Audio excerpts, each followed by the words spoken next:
Aloha, I'm Sabrina with Begin Being, and welcome to part 2 of the video. So I actually filmed the video a while back, as you can probably tell in the video, or you're about to be able to tell in the video. I'm wearing long sleeves. I'm in my old office. So I put it on the back burner for a couple of reasons, one of which it kind of took a lot on a life of its own. So when I filmed the video, I expected it to be a lot shorter, a lot simpler, and as many of my videos do, all of a sudden now I'm filming, all of this other stuff is coming in, and I'm filming more and more and more. So the video, even with lots of cuts, turned out to be about an hour long or so. And knowing sometimes people are like, they see that hour and they're like, ooh, that's gonna be too long. I don't know if I wanna watch this right now. So they either don't watch it or maybe they save it for later, but then they never actually watch the video. So I thought, let's try something. I'm gonna break it up into 2 separate videos. So that's what I have done. So this is part 2. If you've not seen part 1, check the description below. There's going to be a link there for part 1, so you can go and watch that first. Otherwise, jump right in and you'll find out number 3 and number 4. Have fun. And the third aspect of yourself that it's important to understand is your anima and animus. So an animus is the unconscious masculine part of a woman, and an anima is the unconscious feminine part of a man. Now, in Jungian psychology, I have to use the words man and woman, and these days there are different ways of explaining a person's gender identities.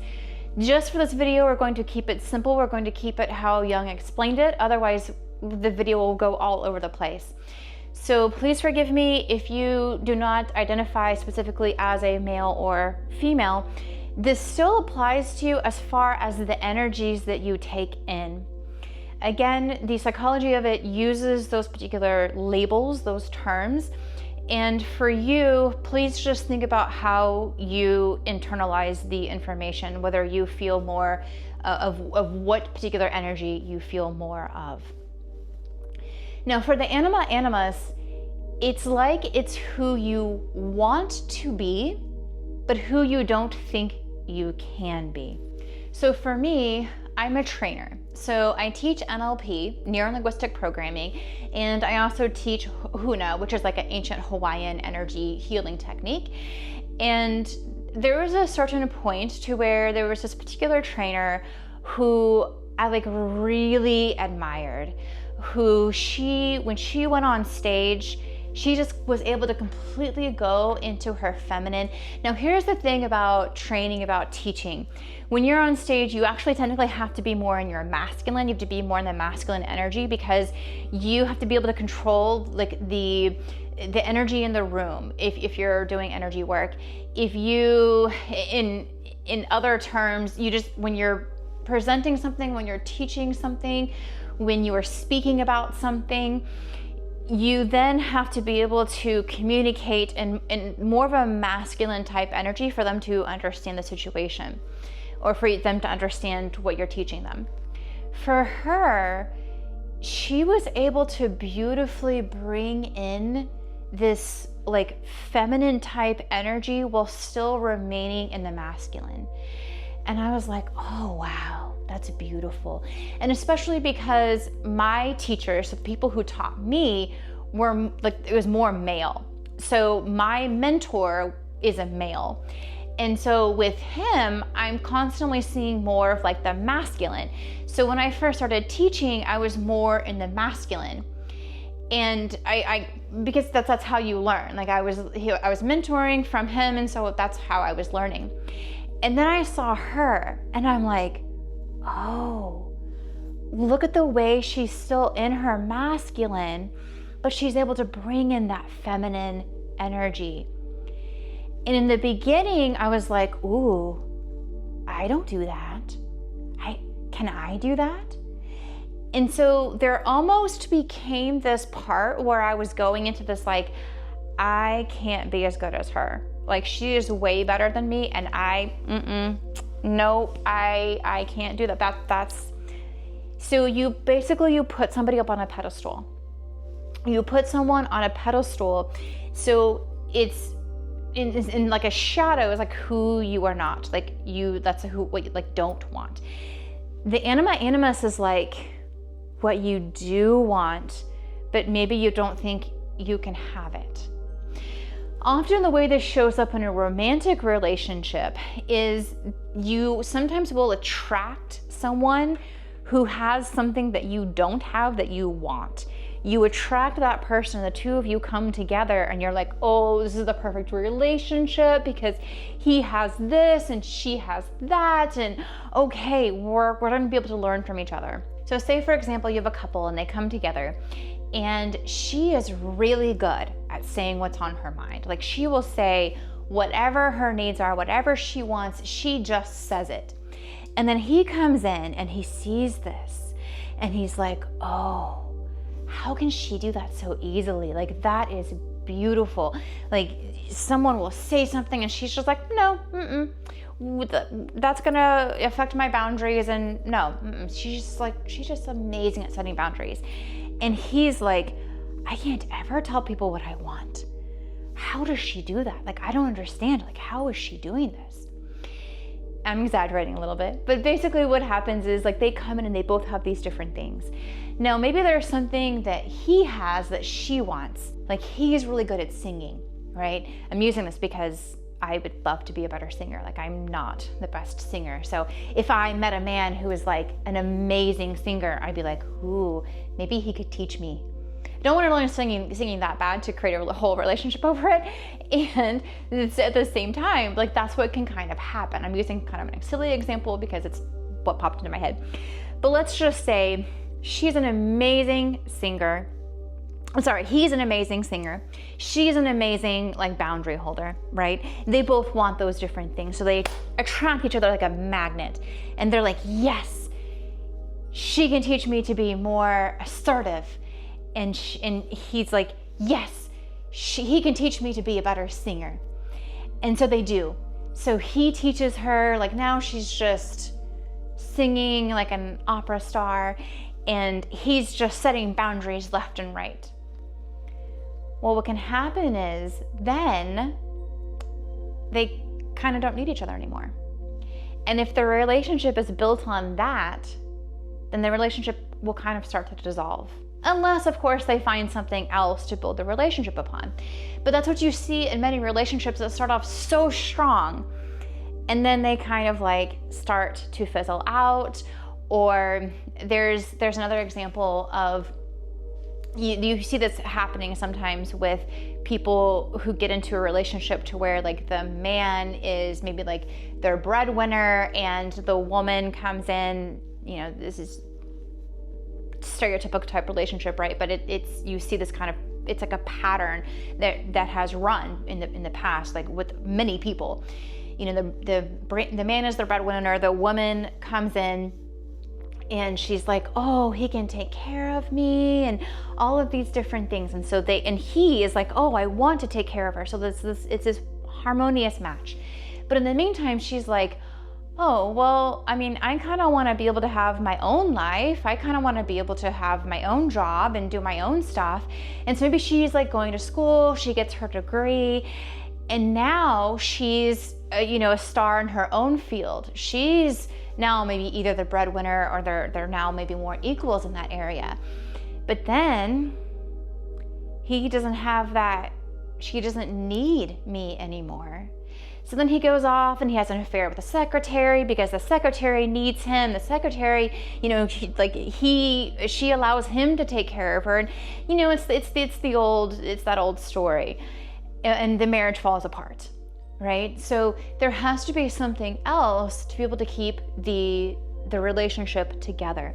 Same thing with business partnerships too. Sometimes people come in and they come in with this strong business partnership because one person needs this and the other person needs that.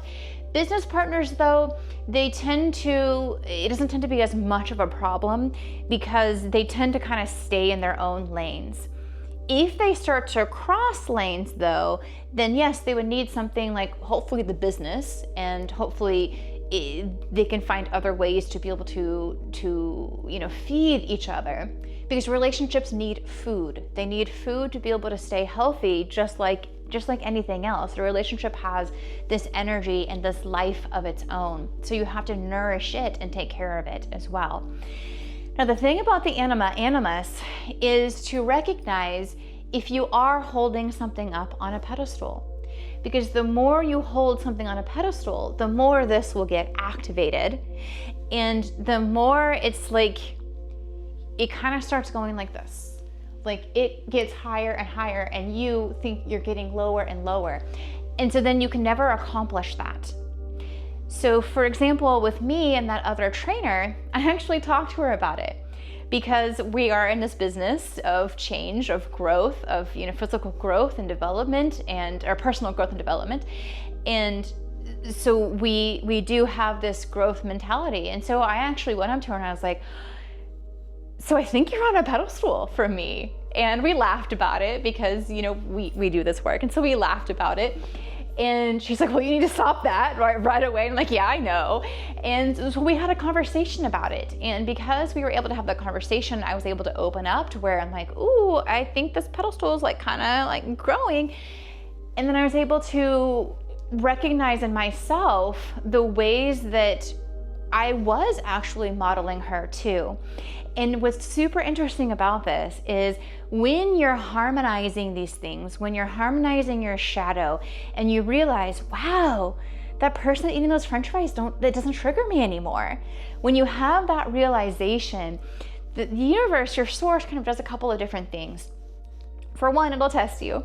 So it'll test you by maybe putting the French fry eater in front of you.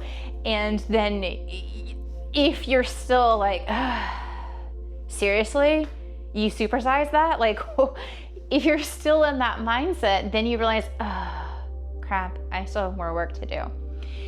If you then see that though, and you're like, it doesn't faze you, or even better, like you walk right by it and all of a sudden you realize, oh, I just saw that. That used to bother me. That's when you know you've harmonized.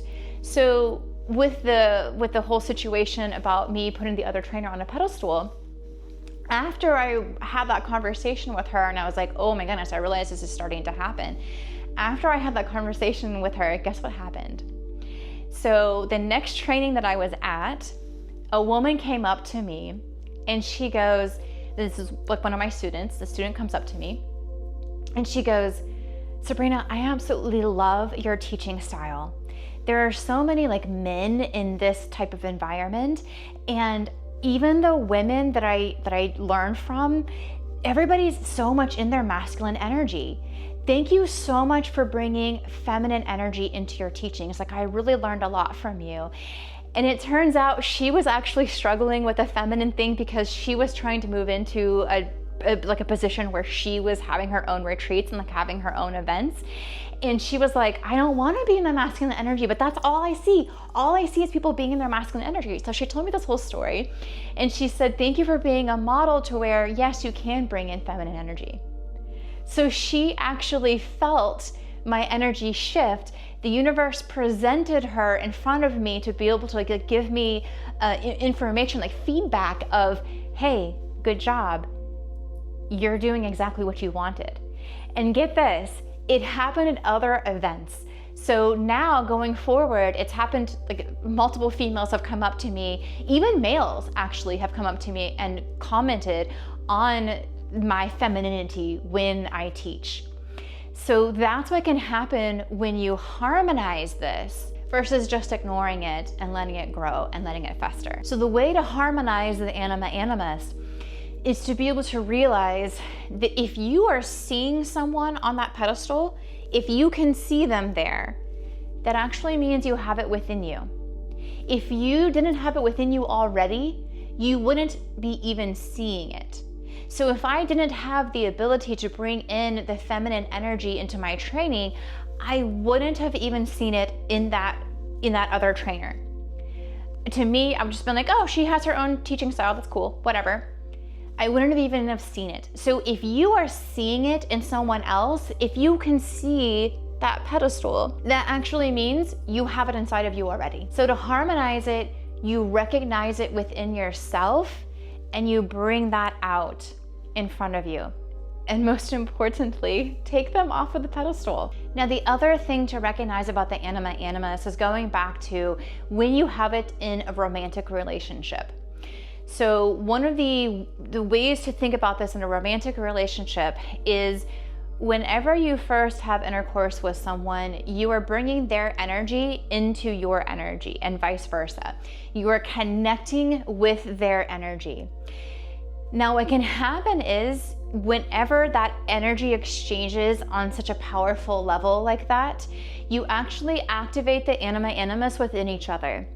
So when you activate them, when you first have that first explosion, you know what I'm talking about, that first explosion, when that occurs, you then create this anima animus, which is why there's like this honeymoon effect.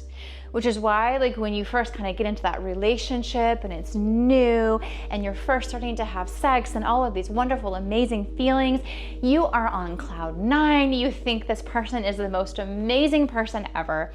And even their little faults, even like their little things that normally like you think is just gross and disgusting in any other person, you're like, oh, that's so cute. Like, oh, I love how he picks his nose. Okay, no, that's just gross in general, but I'm just being silly. So, but you just think like all of their idiosyncrasies are adorable and cute and funny. And then somewhere around 6 months later or so, you like wake up next to the person and you're like, oh my God, what is that? Picking your nose is not cute. How did I ever think that? No, he is disgusting. Okay, again, I'm over exaggerating, but the point is that you do, and it varies. And again, it's somewhere around the 6 month period or so, the anima animus starts to wear off. The glitter and the sparkles start to fade away.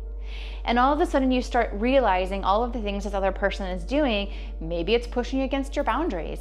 Maybe they're eating French fries and you're just like, oh, I can't deal with this anymore if they have one more freaking French fry. But at first you thought it was cute.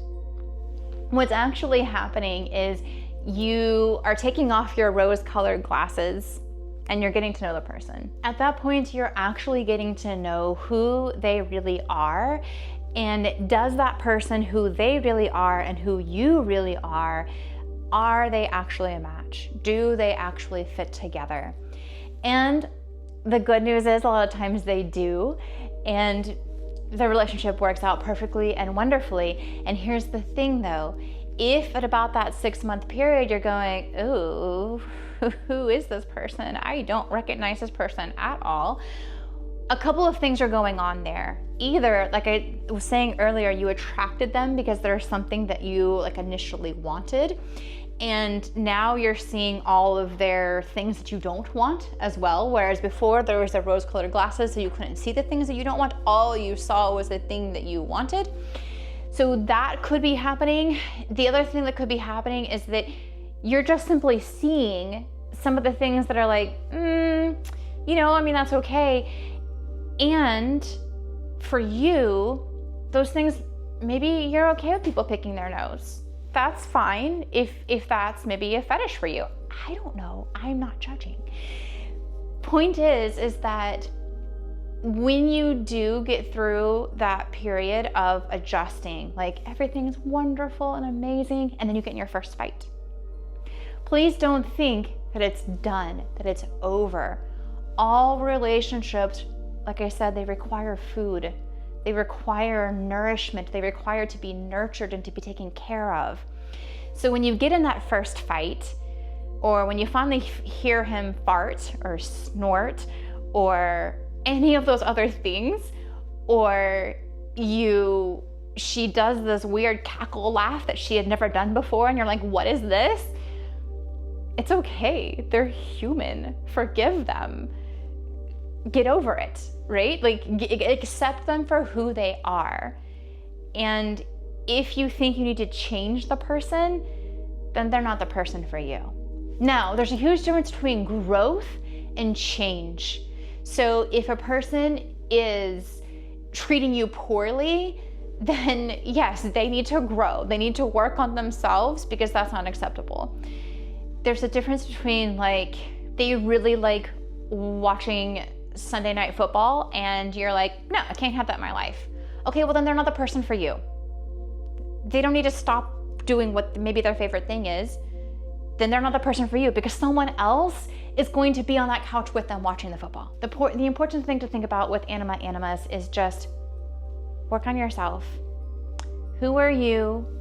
Who are you not? And who do you want to be? Now, the fourth thing is who you present yourself as. So the fourth thing is your persona. Jung called it like the actor's mask. It's the mask that you wear in front of other people. It's the way you present yourself to others. So for example, when I get on stage and I teach in front of other people, I'm putting on a mask. So when I'm on stage, and not in all of my teachings, but when I'm on the stage, when I'm teaching a practitioner of NLP training, I normally wear like heels. If I'm at Huna, I don't wear heels. So in that case, I'm putting on like a persona, I'm putting on a mask. And I wear heels when I am teaching NLP because of the group of professionals that are often in the room. So there's a certain way to dress for other people to take you seriously. If I walked in to an NLP training and I'm wearing like flip-flops and maybe like shorts and a t-shirt or something, the people who are in the room who are professionals, who are there to learn to take that back into their business, maybe they're like a therapist or something and they want to take NLP back into their therapy trainings or into their therapy with their clients, they're gonna look at me and go, what is happening right now? Like, who is this person? They're not gonna take me seriously. In fact, they're not even gonna be listening to me because they're gonna be staring at my flip-flops. Now, on the flip side of that, if I'm in Hawaii and I'm teaching Huna and I'm teaching about like the elements or something, and I'm like maybe doing this chant and I'm standing there in stilettos, like spiky heels, people are gonna be looking at me going like, why is she wearing heels right now? Like, she's teaching us about grounding and being one with the elements, and she's in these little things that you can barely, like, how is she even standing right now? Totally different atmospheres. And so in that moment, even though I'm still me, I'm still Sabrina, I'm still who I am, I don't, and this is where the persona can get out of balance. But now let's say I'm teaching an NLP training, so I'm in my heels, I'm in my nice, business casual type of attire. And then all of a sudden I think, ooh, you know what? British accents, they sound really smart. I think I should have a British accent so that I start sounding really smart. So if I started getting up and I was teaching and I started saying stuff like, consuming water is very important. It's extremely important to be able to consume water because I don't know. You know what? I try to do accents sometimes and I don't know if I actually pull them off, but I try. So if I start doing this British accent and I could do the British accent without sounding non-British. Anyway, if I started speaking like that, that's taking my persona to something that I'm not. That's going to the extreme of a persona. So everyone has a persona. Everyone puts on their mask whenever they step into different situations. So for example, if you hold a newborn baby, you might be suddenly going, oh, look, you're so cute, oh my goodness, or a puppy or a kitten, oh my goodness, you're so cute, look at you, you're so cute. You would never do that in a job interview, right? You're not gonna be going like, oh, I just really want this position, like, oh my gosh, you would be so cute if I just had this position, can you just please give it to me? No, you're not going to talk to a potential future boss the same way you might talk to like a child or a baby or, something like that. Same thing with, you're not going to wear your beach attire to your job interview. Not gonna happen. Well, hopefully that's not gonna happen unless you're interviewing for like a lifeguard or something like that. But hopefully in most cases that's not happening. So no matter what, we all have a persona. We all have some way that we present ourselves to others. Now, what can happen sometimes is, like in the example I just gave of, ooh, I want to look smarter, so I'm going to have a British accent now. Then it becomes fake. Then the going too far in the persona means you're not you, means you're completely fake. There's also a thing where sometimes you're not allowed to like cuss during certain situations. Like for YouTube, I try to not cuss just because of, you know, rules or I don't know, whatever. Or if it's used on other social media, sometimes like you get banned or stuff. So I try not to cuss. And if I'm talking with someone one-on-one, like a friend joking around, stuff like that, sometimes even when I'm on stage, I might like throw out a cuss word. So just because I'm not cussing like right now, for example, I'm still being me. I'm still being true to who I am. So with the persona, the way to harmonize it is to just be you. Just be truly and genuinely you. Now, yes, sometimes you have to add a little bit to that or subtract a little bit to that depending on your situation. Like I'm not going to like go into a church and like start cussing all over the place or something. There's certain things that you have to do in situations that are appropriate for that situation. Now, to never cuss ever, that would be being not me. So what can happen sometimes is when we get into a romantic relationship is that sometimes we can have too much of a persona. Our mask can be too strong. So I gave the example of, you know, not cussing in a church. Well, let's say, for example, I happened to like go to church and I met this really hot guy, right? Like I saw this dude and I'm just like, ooh, you are fine. So I'm looking at him and I'm like, oh, okay, this is pretty. And he comes up to me and I find out he's single. He finds out I'm single. He's like, okay, well, you want to go out on a date? And I'm like, oh, I do want to go out on a date. And so we go out on a date and we're talking. And he's like, yeah, you know, I have certain things that I don't do. I don't drink ever. I don't cuss ever. I don't, you know, have sex until we've been living together for like 6 months or something like that. I'm going to be going, okay, I drink on occasion, not a lot. I drink on occasion. I cuss. I don't know if I could live, like I don't know if I could be into the part of the relationship where we're physically living together and not having sex. Like that would be weird to me. And so all of these different things would be like, I don't think I can date this person. If my persona is not harmonized though, then I would be going, oh yeah, I don't really cuss either. And you know, I don't really, I haven't been drinking lately.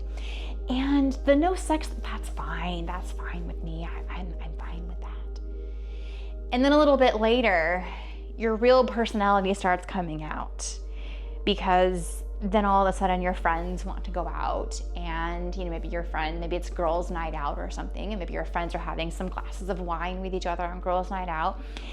And then you're like, shh, I can't tell my new boyfriend. He's gonna get mad at me. Let's keep this a secret, right? And then they're like, okay, whatever.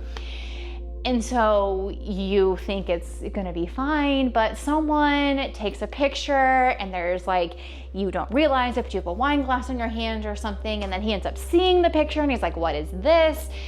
That's your persona getting out of hand. So again, to harmonize the persona, you just wanna be you.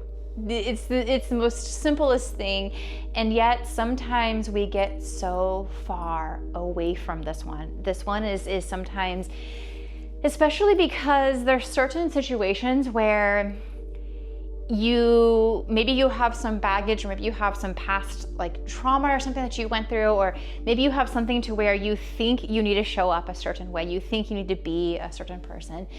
The in-laws, oh yeah, there's the in-laws, right? Like you got to be like the perfect little person in front of the in-laws. You got to do all the perfect little things in front of them. the new boss, you have to be a workaholic, otherwise the boss isn't gonna like you. And then all of a sudden one day you're not, and the boss is like, who is this other person? That's the problem, is that if you go too far into creating a mask, then one day your mask crumbles, because it just does, it always crumbles. And then the other person, whether it's the new girlfriend or whether it's the boss, then all of a sudden they go, who are you? Who is this person? I don't get it. Where did the other person go? Well, that wasn't me. That was just a mask. All right, so those are the key things to understanding about yourself. There are, of course, many, and there are other, whoa, that went well. You can check out some of my other videos to see some of the other ways I have other videos about teaching you how to be more you, about teaching you how to grow. I mean, that's what the whole channel is about. As always, choose love in all that you do. Thank you for watching the video. Hit all of the buttons. Please, please just share this with one friend. One friend, that's all I ask. Love you. Take care. Now, the second thing you need to understand about yourself is your, so for example, I'm a trainer. So I teach live events. I teach NLP, Neurolinguistic. It's always so much fun to say. Okay, let's just say for example, oh, actually, let's rewind. I think I have a pair of rose-colored glasses. No, I think they're blue. Fine, won't work. All right, I was gonna be cute for a minute. I'm having a lot of fun with this video. Oh boy. Jung.